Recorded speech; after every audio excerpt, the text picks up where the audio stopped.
This is my house here, beautiful gaff that I've built all along, snag list everywhere. If you look up there on that lovely bit of flue, still got to sort that out. But what we're going to do is we're going to go around, you're going to meet my heating system. I know you never thought you'd be doing that on YouTube, and if your missus is sat next to you now shaking her head, then she's got a point. Hopefully, by doing that, you will understand a little bit about your heating system, how it works. Some components you might recognise and go, oh, I didn't know that's how that worked. Some components you might not, and you might not even have a heating system that's anywhere like mine. You might have a different type. Also along the way, we'll talk about whether you might need a new boiler or not, and some of the things that I've used in the past to recommend to my customers to get a good idea as to how much that costs. So come with me anyway. Let's go to the first section. Beautiful living room here, wood burner for a start, the main heating source in my house. Best way of doing a wood burner is buy yourself a chainsaw and a set of bollocks, because you're going to be going out there hacking wood down left, right and centre. Greta will go mental, but it doesn't matter, you can put it in there and heat your home. I've got a little ketty on here as well. This is my little kettle. Yeah, and then a fan as well to blow all that heat about. But obviously none of that is to do with wet central heating, to a certain extent, because you can actually have back boilers on these. The pipe work for them and the multiple pipe stats you have to have do make it really, really complicated. So comment below if you want us to do a video on that.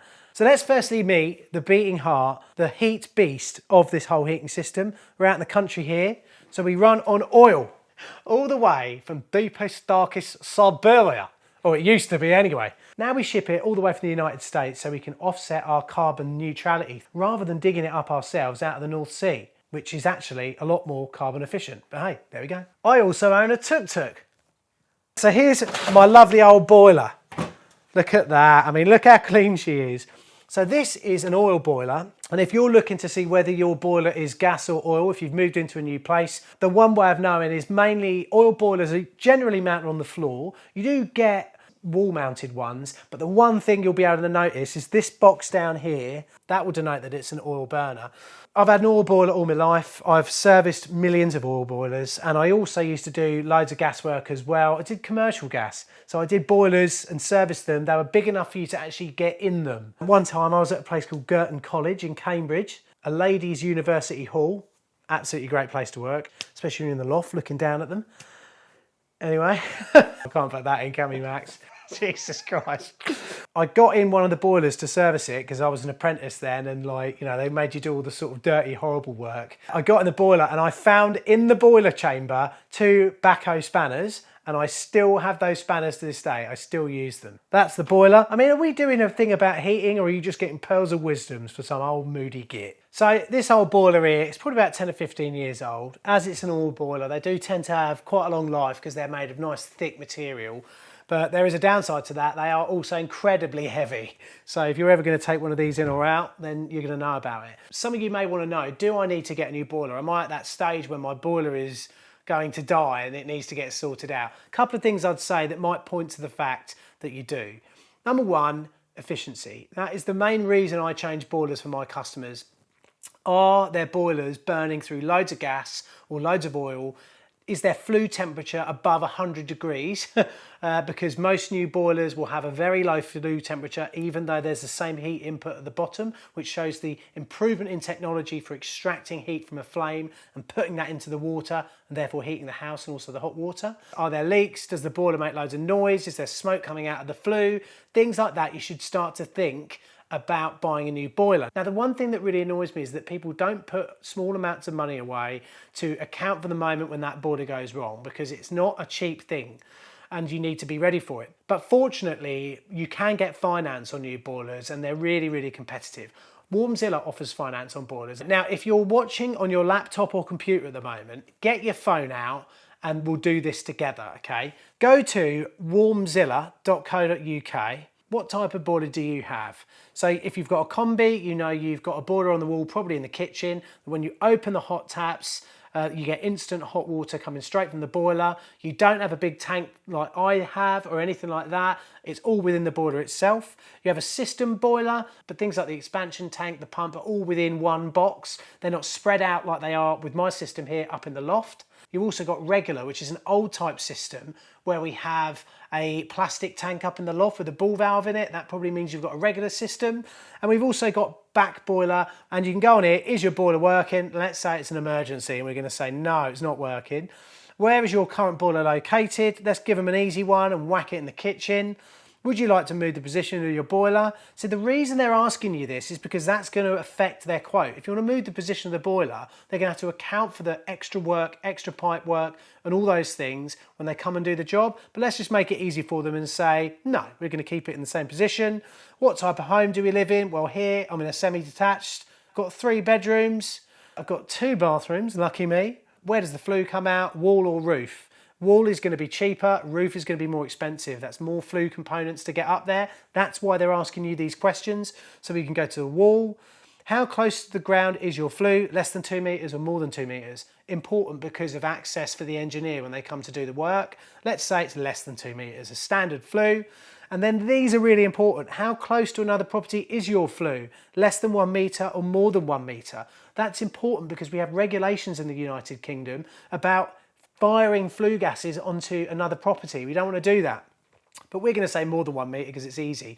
If it was less, they'd have to do extra work to the flue to divert those flue gases away from that other property. That's why you're being asked these questions. And these are the questions you'll get asked by anyone when they come around to survey doing a boiler quote. Is your flue 30 centimetres or more from an openable window? This is again very important because if you've got an openable window right next to a flue and the flue gases come in, that's not going to comply with regulations, and also it's going to be horrible to live with that. So there might have to be extra work to rectify that problem.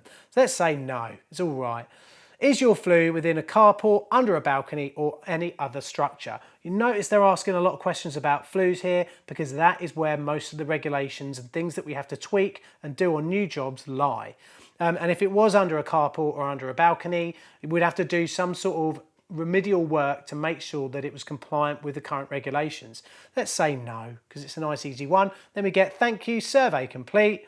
And then look, we get our recommended boilers, 0% finance on all boilers. We've got a Viessmann, £2,599 including VAT. So that's £17.45p a month over 120 months. I mean, most boilers last about 10 years, so you could just see it as pending £17 a month on your boiler. But there are other options. Obviously, you can do less months and pay slightly more back per month. It's borrowing, isn't it? I'm a plumber. I'm not here as a financial advisor. But at least you know that if you do have a problem with your boiler and you haven't got all that money sat about ready to pay for an engineer to come in and do it, you can get a fairly accurate representative quote from Warmzilla with the situation you have in your home, with the flue, where it is and all that, just by going on the app like they did now. I hope you enjoyed going through it with me. Let's get on with meeting my heating system.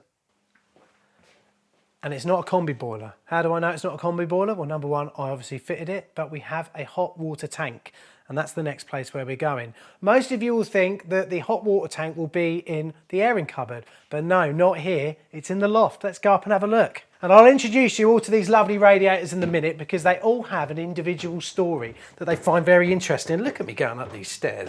It's pretty good, isn't it? I've had to do that a few times before with a load of tools.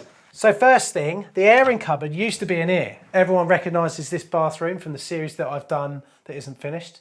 So the airing cupboard used to be in here. There used to be a tank in here, yeah? And as you can see, I've run all the pipes up into the loft so I could free this airing cupboard space up. Basically what I'm going to do is put a lock on the inside of the door so I can just hide away from Emily. The Cathedral of Plumbing, as you all know I call it. Just nice having some good steps. So the boiler's downstairs in the garage. It has a flow and return from it, as you can see on this lovely little diagram now. And I like to lay diagrams out schematically. So we're not doing it because of where it is in the house physically, it's where it is on the system. And the flow comes all the way up here first. The first place it goes to is right up here to the loft. If you're ever working at a house or you're in your own home and you're trying to figure out what's kind of going on, the way we in the UK distribute heat to certain places is we use 2-port valves or 3-port valves. If you use 2-port valves, it's an S plan, and if you use 3-port valves, it's a Y plan. If you've got a combi boiler, you probably don't have to worry about that because that's all done within the boiler itself and you don't have to worry. I'm realising how complicated it is doing this sometimes, but you know, it's all good fun, isn't it? You're learning something, hopefully. So we've got our flow from our boiler comes up here, goes through this MagnaClean here, which filters out metal. Normally, I would put this on the return to the boiler itself, but I couldn't do that just because of pipework considerations and restrictions. We've got a Velo pump on here that will have a little arrow directing which way the flow is going. So the flow is going up to here, to this T point, and this is the point here where we distribute which way we want our heating to go. So we've got a 2-port valve on here which will divert hot water through this massive tank that some of you people have seen in the past because I put all this extra insulation on it. And this tank houses hot water for us to shower in, for us to do washing up in and all that. The water from the boiler does not mix with the water that we wash or shower in, but it transfers its heat using a coil or a large heat transfer surface before it goes back to the boiler on a return. This will open up when, number one, our time clock says, oh, it's 6 in the morning, let's get the hot water running, because they're going to be getting up in about 5 minutes, because I always get up at 6:05. And the next thing after that, in the sort of line of switching, would be whether the water is cold enough for us to want to heat it up, because if it's already at 60 degrees, we don't really need to heat it up anymore. The same thing works here for the 2-port valve here, which will open up according to a timer saying, oh, it's the morning, let's turn the central heating on, let's get all those radiators warm. And also according to a thermostat in the room, because obviously if the room's cold, we want the heating to come on, and if it's already at 25 degrees, we don't want those hot radiators anymore. So they're the two things that do that. So when that opens up, allowing water through, they will use a small switch inside them to signal back to the pump and the boiler to switch on. If these don't open because of some malfunction, that switch will not make, the pump will not come on, and the boiler will not come on. That's really important, because if the pump can't get rid of its pressure, that's not going to like that, it's going to hate it. And if the boiler can't get rid of its heat, we could create steam, we then start losing pressure in the system, things just go wrong. While we're on hot water systems, you might have noticed at the back here, we've got another pump. This is our secondary return pump. Very simple. If this tank is up here and it supplies hot water to the kitchen tap, which is about 20 yards over there, that's a lot of pipe work for you to open and run loads of cold water through before it gets hot. So what we do is we send a small mini flow and return of hot water out to that tap and back again at a certain time of day. So when you open up that tap, there's hot water already sort of circulating around there really nearby, and you can open it up and instantly there's hot water. You will always find this type of system in hospitals, hotels, places where you don't want to have to wait a long time for water to come out that's hot. Other than that, we've got our Tesla T-Smart up here, and I've just got solar panels, so I am going to start maybe thinking about putting a solar switch on there to utilise some of my solar energy to heat up the hot water in that tank. We've also got a pressurised system here, so there's our pressure vessel there at the back, and that's what we use to top up the pressure in the heating system and also allow for expansion and contraction of the system water as it heats up and cools. Because as you guys know, when water heats up, it expands and it needs somewhere to go to expand. Also, because this is the very top of the system and it is a sealed system, we don't have a plastic tank up in the loft to vent air out or anything like that. So we have a thing up here called an automatic air vent that I fitted on a video just a couple of weeks ago actually, which allows us to vent any air out automatically, and it shuts off when water gets up to it. So that is what that is. So if you see one of these little things around, the little nipple on top, that is what it is, an automatic air vent. I probably can't even say nipple on YouTube anymore. Probably get demonetised for that. It's genuinely called a nipple, YouTube. I'm not being a sick pervert. Emily's in here at the moment. This is the bedroom. This is where pretty much zero happens. So you see here we've got a towel rail, and on that we don't have a thermostatic radiator valve. This is effectively open all the time. The good thing about that is that I want my towels to be nice and warm, obviously. So when I dry off my lovely lathered, clean body, I've got a nice warm towel to do it with. But there is another reason that we do that, is we want there to be a heat sink for the boiler to get rid of heat, regardless of what all the other radiators are doing. If they're all opening and closing, and then maybe one of them shuts by accident, or there's a problem, we don't want the boiler to overheat, because like I said earlier on, that's a bad thing. So we want to be able to dissipate heat through a heatsink radiator. In this house, there is more than one heatsink radiator, and there is more than one radiator that doesn't have a TRV on it. And there's another reason for that, and I'll tell you about that in a minute. Radiators there, radiators dotted about all over the place. You may have noticed one thing. Have you noticed something? Have you noticed anything about the radiators, Max? Where are they all positioned? Under windows, mate. Under windows. You could be my apprentice. Yeah, they're all positioned under windows because cold air comes in off a window generally, and that air wants to be heated up and circulated round into the room by having a radiator underneath it. It's not a deal breaker if you don't have it under a window. Right then, so down the stairs we go. We're going to go down like that, like Brucey. Sometimes I'll come down like this. Wow, here is the next radiator that does not have a TRV on it. It also weighs an absolute ton, this radiator, and it is the only radiator I know of that to clean it you need to use WD-40 because it's just metal. But the reason it doesn't have a TRV on it is because over here we have the room thermostat, which some of you may have watched me install this beautiful Hex radiator. I said in that video, oh, I'm going to move the room thermostat because obviously you don't want the room thermostat right next to a heat emitting radiator, and I haven't done it yet.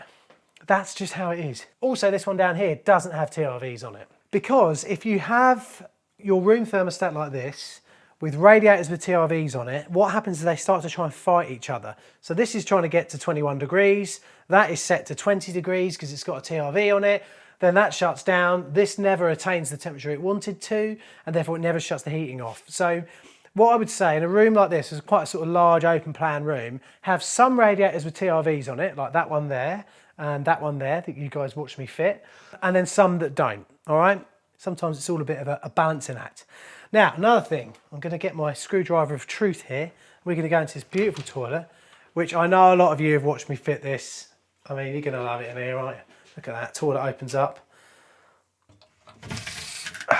Look at that, someone knew what they were doing when they fitted that, didn't they? Know what I mean? This is the underfloor heating manifold for the kitchen. Our flow and return from the boiler goes up here, and I've kind of cut these in. You see we've got a 2-port valve here and a pump. So when that's cooling in, it's dragging hot water directly off the flow from the boiler, which is actually slightly wrong. That's not really the way you should pipe these up, which is why it was very important for me to put that little bypass valve up in the loft. So if this shuts down, we do still get a spill of flow back to the boiler, and we don't get overheating and also build up of pressure on the outlet of the pump. So as you can see here, we basically have 2 loops. So hot water comes up here through this thermostatic valve, through this pump, goes round and then off down one loop, off down the other loop, and then it comes back here. And if we're freezing cold, it would then go straight back on the return to the boiler. If it got up to a nice bit of temperature, rather than when it comes back, it wouldn't go back to the boiler. This would start to adjust and mix it so it goes back and just starts to circulate. So you're not constantly dragging hot water away from the boiler. Again, little automatic air vents on here because this is a miniature. That's a automatic flushing toilet, by the way. I think my cock got in the way. The amount of times I cut out all the crap that I say, I've had enough of it. I'm just going to put in what I like from now on to get cancelled. That's basically how these work. There's almost little TRVs on here, but this talks to a little thermostat in the kitchen. And then that's it. Now, we'll finish off where we started in the kitchen, okay? A nice little downstairs tap that I fitted. I filmed the installation of that as well, and I still haven't put it out yet. It's hard work, mate. It's hard at work. Anyway, so here's the underfloor heated area. You know it's when the underfloor heating's on because Emily lays on it and sort of pulls herself about on it like the kid out of The Exorcist. Little thermostat there. That's what turns on and off the underfloor heating, low battery on that. Probably going to change that for a Nest actually, because I want to control this while I'm away on holiday. The heat curve for underfloor heating is a lot shallower, which means it takes a long time to heat up and a long time to cool down, because we're effectively heating up a screed of like 75mm plus adhesive, then the tiles. It takes quite a long time. So then we popped on a radiator in here for a more instant heating up, okay? That radiator shares a feed with the hexagonal radiator that we saw around the corner. And I just want to sort of say that if you are going to run more than one radiator off, say 15mm supply and return, you should only really do 3 radiators at the most, and you will have to balance them quite tightly to make all 3 of them work, because you're trying to share that feed around 15 millimeters of pipe. So there you go, you've met my heating system. Now the one thing that goes wrong with loads of people's heating systems that they can fix themselves quite easily is balancing the radiators. So if you click on this video here right now to do that, you'll be able to find out how to balance your radiators, get every radiator lovely and hot in every room of your home, and be a happy hero. So watch that now, and I'll see you in the next video. Subscribe, like, and remember to hold tight. Ciao Bella!